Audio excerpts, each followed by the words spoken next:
Hi, I'm Bella Perez-Rubio, PumaPodcast, and you're listening to Teka Teka News. Balitang thinking, hindi breaking. In this episode, On 15 November 2022, the world will mark an important milestone as the global population surpasses 8 billion people. you heard that right. Today, humanity welcomes its 8 billionth member. Our Population Commission says that the symbolic 8 billionth baby, Venus Mabansag, was born right here in Manila at the Dr. Jose Fabella Memorial Hospital. The UN has yet to confirm that as of this recording.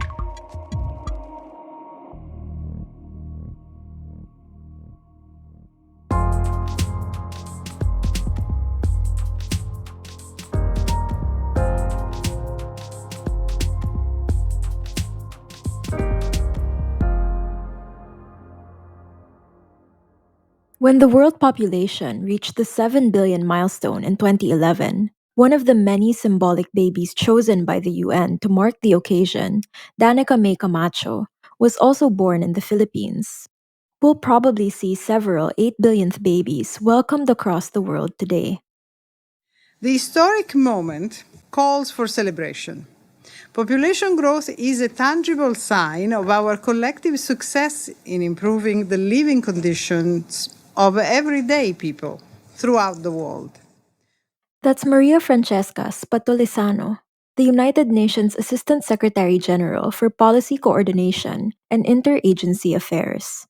She was speaking at the July 12 press conference held on the findings of the World Population Prospects 2022, or the latest edition of the UN's population estimates and projections. But the 8 billion milestone also brings important responsibilities and highlights related challenges for social and economic development and environmental sustainability.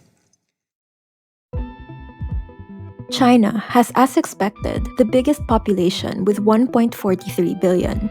India is just slightly behind with 1.42 billion. And believe it or not, half of the world's 8 billion humans live in just 7 countries. That's China, India, the US, Indonesia, Pakistan, Nigeria, and Brazil. Now, 8 billion is a mind-blowing number and might even cause alarm for some. But one of the UN's key findings is that while the population continues to grow, the pace of that growth is slowing down. In fact, we're seeing that in the Philippines.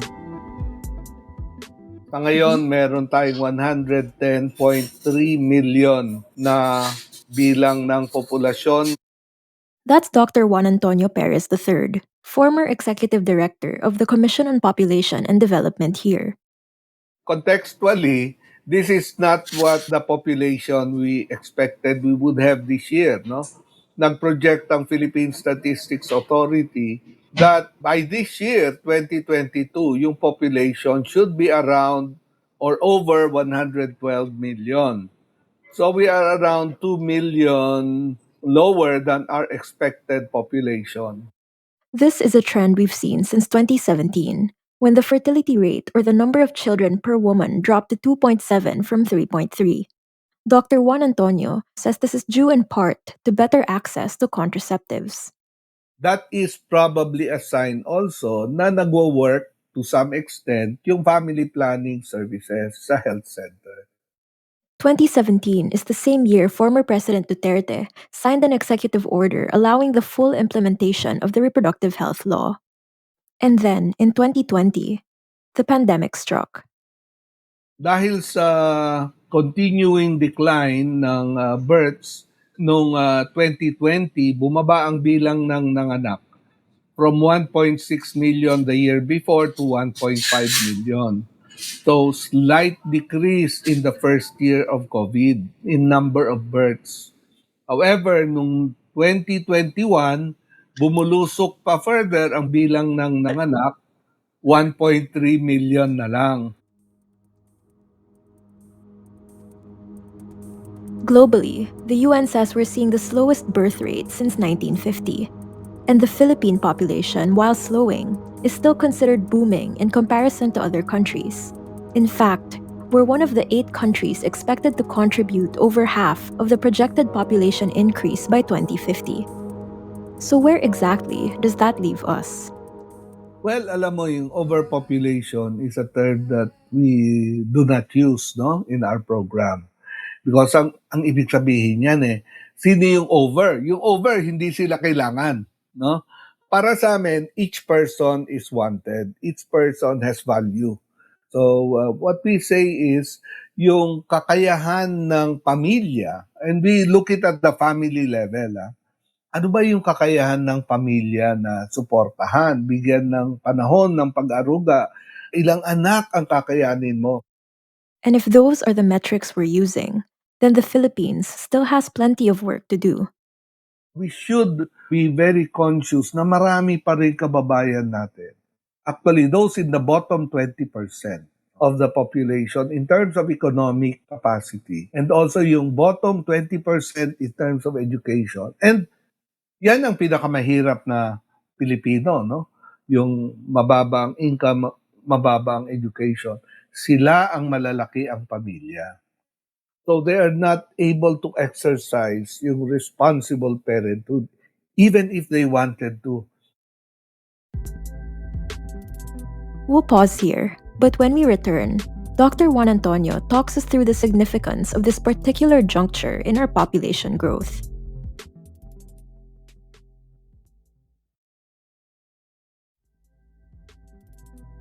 Despite the challenges we mentioned earlier, there are upsides and opportunities worth noting as well. Ang ating population ay may window of opportunity. And this only comes once in every country's cycle. All countries reach a stage where the families, yung fertility rate goes down. And that is what I was talking about.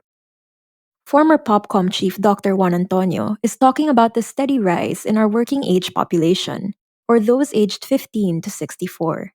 It's now at 63.9%, according to the Philippine Statistics Authority. The period of window of opportunity will only be there for 10 to 15 years. Because eventually, our population will start to age. By 2035, we will have 14% of our population over 60 years old. But of course, this 63.9% figure doesn't represent the number of people actually working. And, as Dr. Juan Antonio has stressed, the clock is ticking. If we don't move fast enough, we might find ourselves in the tricky position Japan is in today.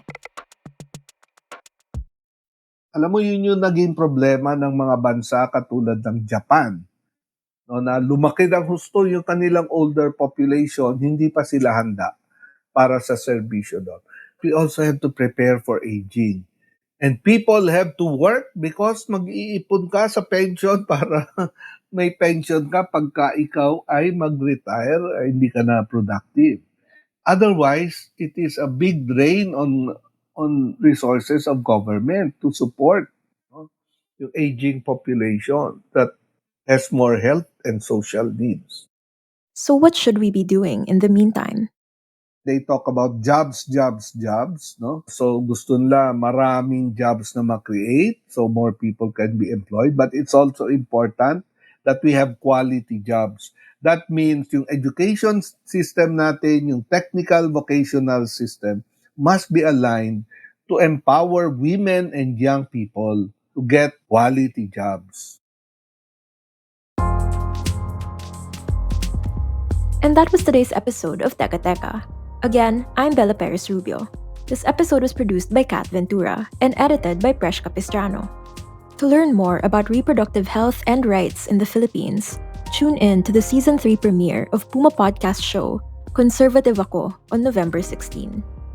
If you like this episode, share it with a friend or two. And don't forget to give Teka Teka and Puma Podcast a 5-star rating on your podcast app. It really helps get the word out about our show. At para sa mga mahilig manood sa YouTube, Puma Podcast na rin po kami doon. Just search Puma Podcast and subscribe to our channel. Thanks for listening.